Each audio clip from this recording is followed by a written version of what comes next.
अगर प्रार्थनाएं दिल से की जाएं तो भगवान तक जरूर पहुंचती हैं। पहुंचती ही नहीं बल्कि पूरी भी होती हैं। ऐसी एक कहानी आपके सामने लेकर प्रस्तुत हूं मैं।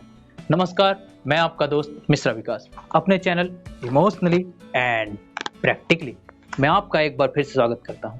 हाजिर हूं मैं आपके सामने फिर से एक नई दिलचस्प स्टोरी के साथ में। अगर आप ऐसी दिलचस्प स्टोरी रोज सुनना चाहते हैं तो हमारे चैनल को सब्सक्राइब जरूर कीजिए। वीडियो अच्छी लगे तो उसे लाइक कीजिए। ये कहानी एक ऐसे राजा की है जो हर रोज मंदिर जाया करता है और मंदिर से बाहर निकलने के बाद वहाँ की बाहर की सीढ़ियों पे बैठ के काफ़ी सुकून की सांसें लेता है। पर उसकी सीढ़ी पे बैठने पे उसकी नज़र दो भिखारियों पे पड़ती है। एक भिखारी जो उसकी दाईं तरफ बैठा होता है और दूसरा भिखारी जो उसकी बाईं तरफ बैठा होता है। जो दाईं तरफ बैठा होता है भिखारी, वो भगवान से प्रार्थनाएं कर रहा होता है और काफ़ी दिल से प्रार्थनाएं कर रहा होता है कि हे भगवान, मेरी ज़िंदगी संवार दे, मुझे कुछ दे दे। पर बायां वाला भिखारी जो होता है वो कहता है, हे भगवान, आपने राजा को कितना कुछ दिया है, आप राजा से कह के मुझे कुछ दिलवा देते तो काफ़ी अच्छा हो जाता। राजा ये बात सुनता है और कई दिनों तक ये चीजें चलती रहती हैं। तो एक दिन आकर महल में अपने मंत्री से इस बात की चर्चा करता है।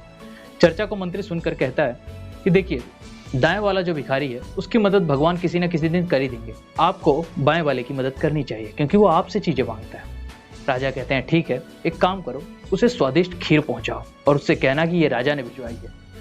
सब कहते हैं ठीक है। पूनम की रात होती है, उस दिन सिपाही खीर लेकर जाते हैं और कहते हैं, देखो, ये चीज़ राजा ने तुम्हारे लिए भिजवाई है, तुम रोज राजा से मांगते रहते हो ना। वो काफ़ी प्रसन्न होता है और खीर को चखता है, काफ़ी स्वाद आता है और दाएं बैठे भिखारी को चिढ़ा कर कहता है कि देखो, इतनी स्वादिष्ट खीर तुमने कभी खाई है? मेरे लिए कितनी स्वादिष्ट खीर आई है।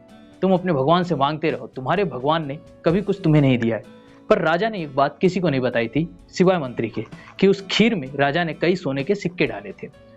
वो भिखारी जो बाईं तरफ बैठा होता है वो खीर को खत्म करते करते करते उसका पेट भर जाता है और खीर प्याले में बच जाती है। प्याले में खीर बचने के बाद वो भिखारी दूसरे भिखारी को चिढ़ाते हुए कहता है, ये लो, तुम्हारे भगवान तो कभी आए नहीं, एक काम करो, बची हुई खीर तुम खा लो।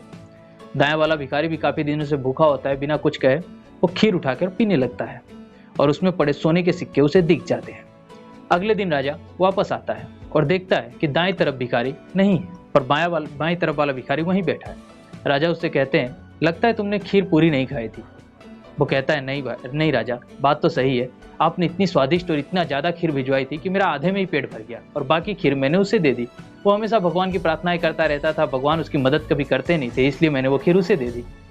राजा ने कहा, देखो, प्रार्थनाएं अगर दिल से की जाए तो भगवान जरूर सुनते हैं। वो क्या, मैं खुद भगवान से मांगता रहता हूँ।